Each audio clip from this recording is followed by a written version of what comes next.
Hello, my quilting friends. It looks like, there it is. Hi, my quilting friends. And I just need to close some other things here, and then we can be alone together. You know, okay. And, ooh. So, how are you all doing? I hope you are doing well. It's been a while since I've been live on Facebook, and it's not because I haven't wanted to be out there and talking and sharing with my friends on Facebook, but it's just that I have been so busy. Um, and Let me see if I can do this. Yep, that doesn't seem to help. Well, if I see a couple of people have joined me, hi there. Let's see if I can find where you are. And This is always a problem I've had with Facebook when I do Facebook Live, is trying to see where folks are who are watching me and how to interact with them. Um, it doesn't seem like there's been any kind of way for this to happen right. Okay, there it goes. I think that'll help now. Anyway, so I'm not sure who's watching, but thank you. Um, for those who don't know me, I'm Rosie the Quilter, Rosemary Greenaway, actually. But I like Rosie the Quilter. That was the little name I made for myself years ago, and I'm sticking to it. So today, what I wanted to do was just go over some of the stuff that's been keeping me busy for the last few months. First of all, I began the year with my birthday, and some of you were kind enough to be with me on that day. And that day, I decided I would do a prayer quilt in a day. And if you've watched some of my videos, which you could see on my YouTube channel, just go YouTube and search for Rosemary Greenaway, and you'll find the series of videos I did as I prepped and pieced and eventually quilted a quilt, a prayer quilt. And I never got the chance to show you the completed one, so why don't I do that right now? It's right behind me. Funny enough, I could hide the whole thing, right? This is the quilt that I made that day. It measures about 62 inches by 62 inches, and I decided to make it with more brown and green and some black here. I'll have some close-up pictures posted on my page and on my YouTube channel. You'll see I'll do a video that does a close-up of it. But it has was it 2, 4, 6, 8, 10 scripture verses, all from Psalms, and they're all Psalm verses that speak of God's love and comfort for His people, and it just spoke to me. And those were the ones I wanted to use. So you'll see when you see the close-up, you'll see the quilting that I did.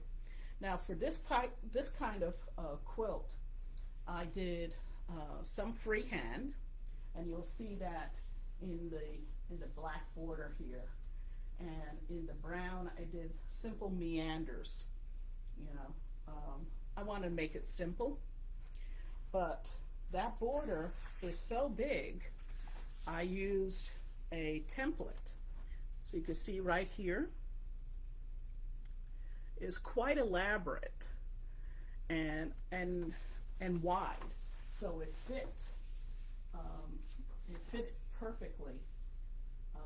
Let's see, it fit it perfectly right down the side here.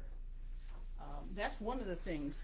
It took me like 30 minutes to find a wide enough border template for that.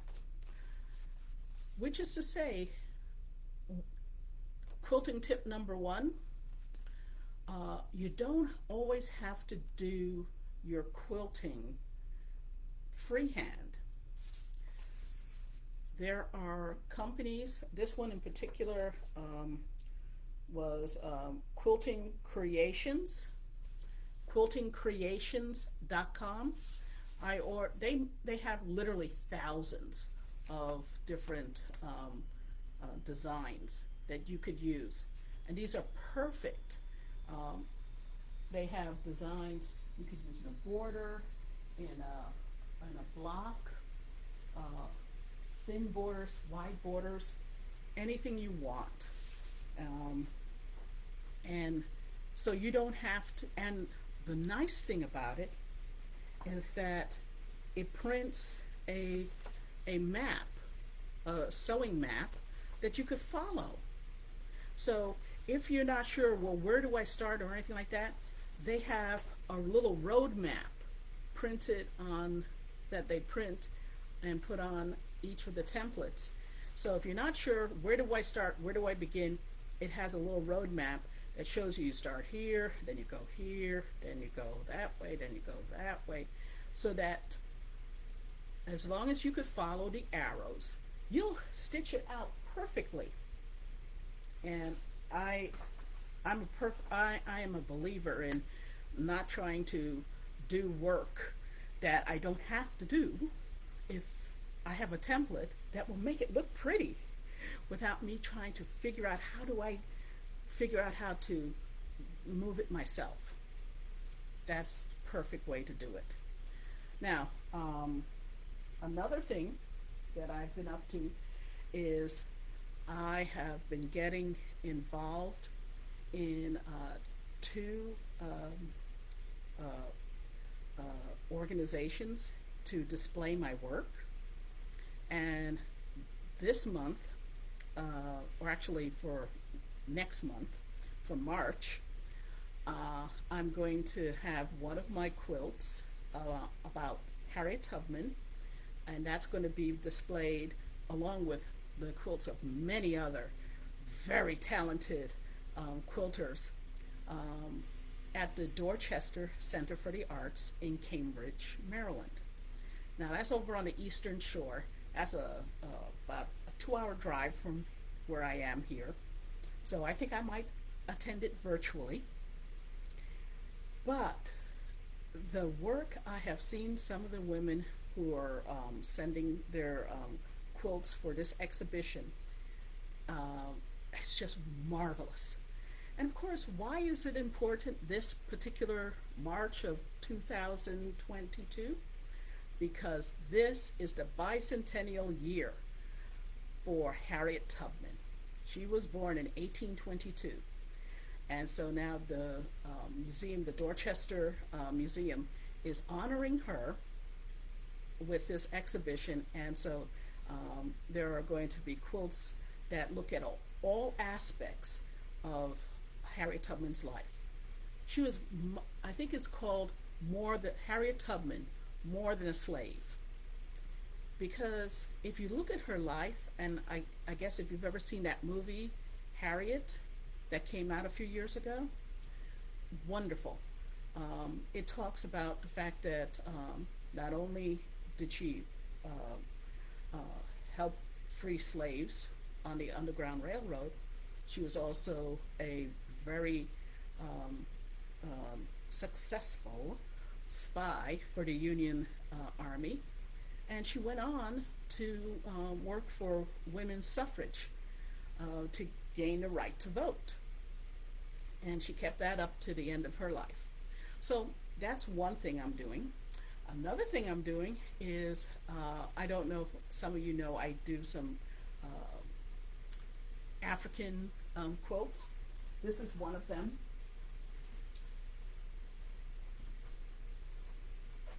Ooh, here we go. You can see it here.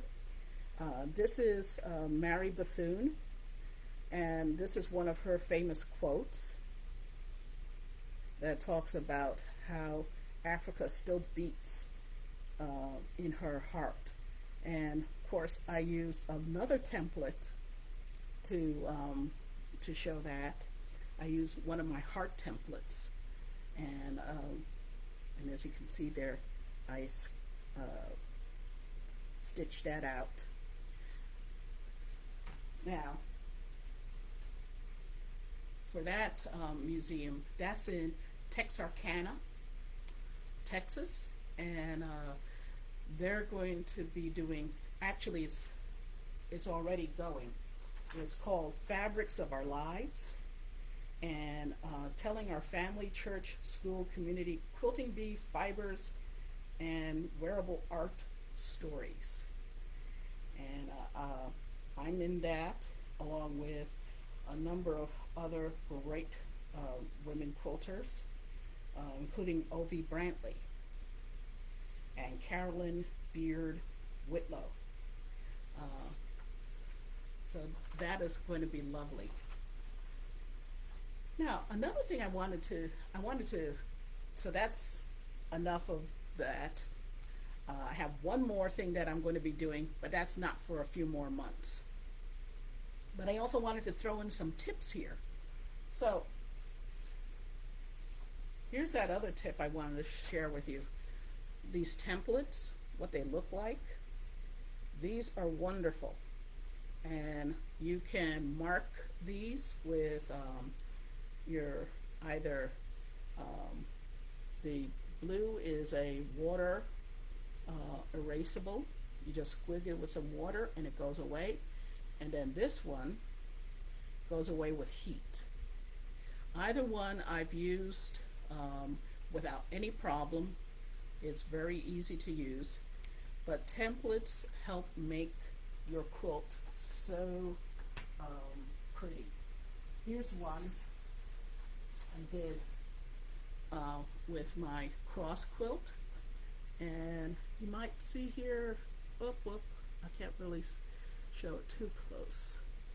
I did a heart in the top of the cross there.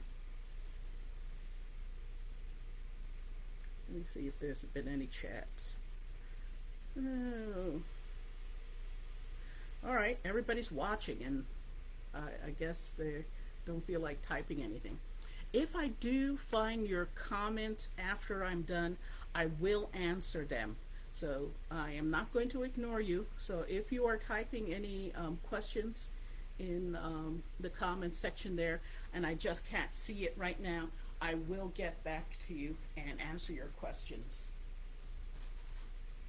And then I did one of my little cross quilts here. Now, one of the things that I use to great effect, and I use it when I do my large cross, this is what they call a flexible ruler, and you can use it to make all kinds of shapes. So, and then you can mark it and then just follow the shape when you stitch. This is about 20 inches. You can get it at Joann's or Michael's or Hobby Lobby, and they're just really, I find them to be really good. And the nice thing about it is that, I think you can see it here, it's flat on either side, so you can literally put it down on your work table and mark it without it moving. So that makes it really valuable, a valuable tool. I've had this for about, I don't know, 10 years. Wonderful. Now, what am I getting ready for? This is my last little thing. I am going to be one of the exhibitors in at the General Convention of the Episcopal Church, and that's going to be in Baltimore in July. And you might say, oh, well, it's July, you got time. No, I don't. The convention is going to be 1 week, 6 nights. And while the hours are actually quite reasonable, we go like from 11 to 6 or 9 to 5, 10 to 5. So it's kind of reasonable, so you're not sitting there all the time. But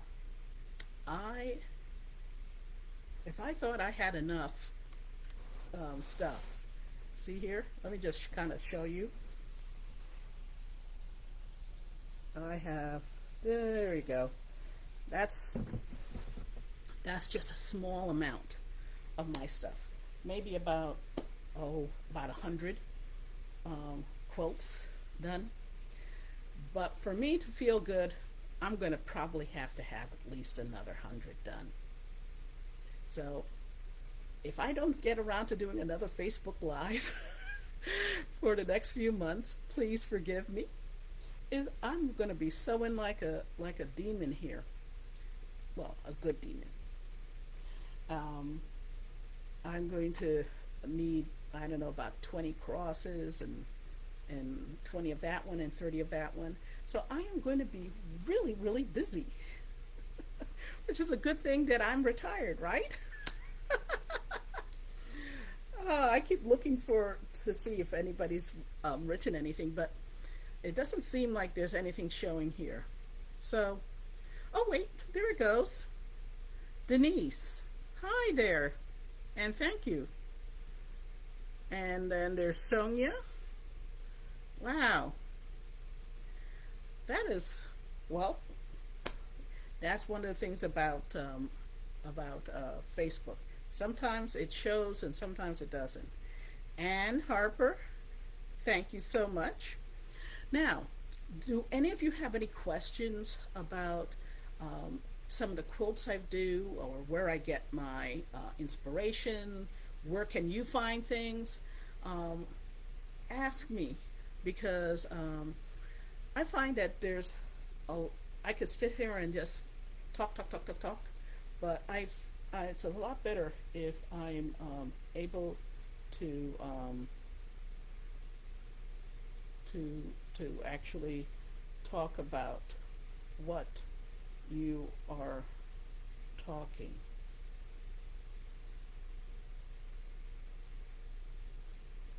Here we go. So, all right. So, last little bits of my tips. Now, I guess a few months ago, I did a series of videos called Quilting with Scraps and Leftovers, and I wanted to show you some of the quilts that I did, and with that, so you could see how they turned out. So this was one that I did, and another I still have to do the binding on this one. And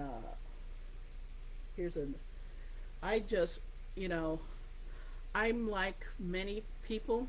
I don't like to throw away like a full strip of fabric. So I have a bunch of bags. And so when I decided to do this project, working with my scraps and leftovers, I didn't have to buy any fabric. I didn't have to buy anything. Same thing with batting. When you have batting that's too small to do anything big, that's where you come in with these. Now, and you asked me a question. Do I use different batting in wall hangings? And actually, it depends. If I am doing a wall hanging where I want my quilting to really show out, um, uh, like if I'm going to be doing really a lot of um, um, quilting in it, small details and everything like that, I will use wool. And sometimes I will do a double. So I'll use one wool and one with a polyester cotton. So that's really thick. So when you are quilting through that, it will really raise up your design. And I find that looks really great, but not on everything. So like for example, my crosses and my wall hangings, I tend to use polyester cotton blend. I'm not too enamored of 100% cotton. And since none of these are meant to be washed, that's not really a concern. Uh, let's see, anything else? Mm. Lord.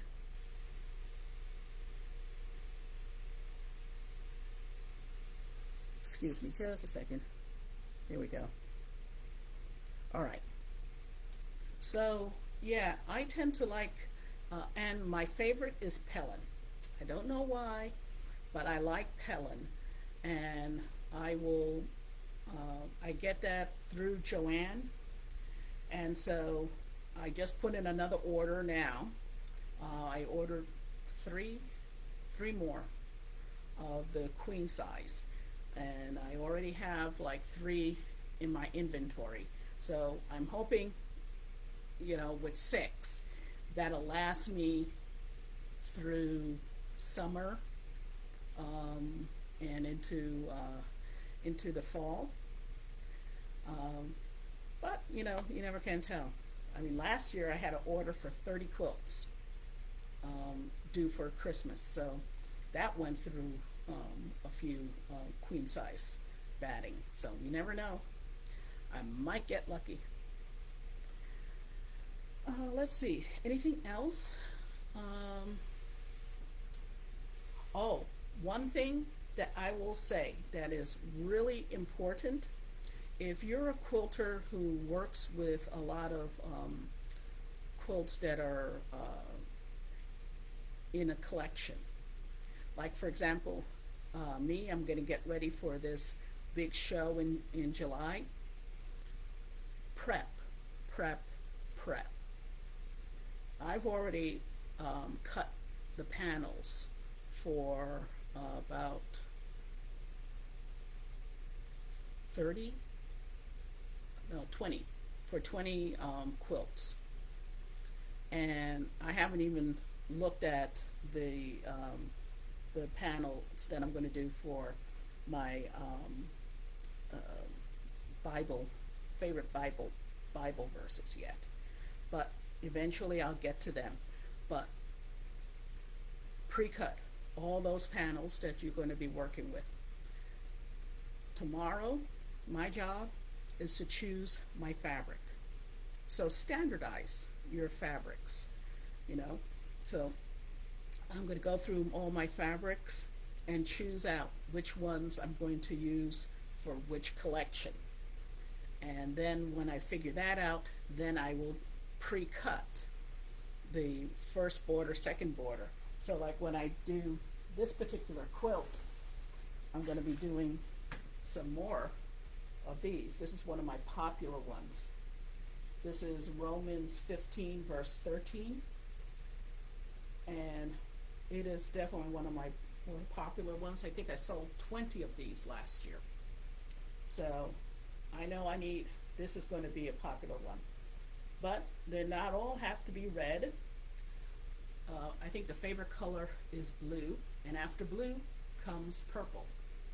So I'm going to have some work to do with that. Now, let's see, how long have I been going? Oh, I've been going for about 25 minutes. I think that's enough. One of the nice things about doing something Facebook Live is that you can stop anytime you like. So for those who are still with me, thank you. For those who had to leave because they are going off. Oh, let me tell you. Denise asked the most important question. Where can I purchase my some of these scripture panels? Now, I troll everywhere. So some of the panels I make myself. Like, for example, excuse my back.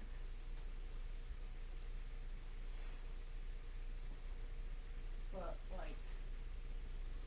like this one here. This is Psalm 27, one of my favorites. I made this and had it printed by Spoonflower. But if you're looking for something that's like this one here,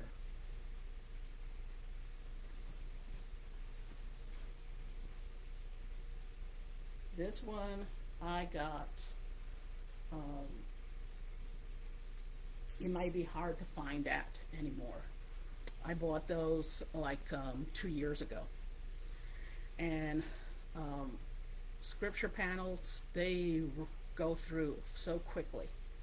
But the places to go and that you should look at are a website called Beautiful Quilts. Beautiful Quilts. And I'm going to put this, I'm going to actually type it out afterwards so that you get the link properly. equilter.com, which you might be familiar with. Fabric.com, another one. And then there are a couple others that are more obscure that have scripture panels. And a lot of it is hit and miss. A lot of them, they're only available for like a year and then they're gone. It's like fashion, you know. If you found a sweater you liked or a blouse you liked a year ago in Macy's, you're never going to find it again this year. It's just not there. Same thing with these kind of scripture panels. They're around for about a year, in which case, buy it when you see it. It's like jumping on a good sale. And that's what I do. And when it comes to one that I know I'm not going to have it around anymore, then I make my own. So like for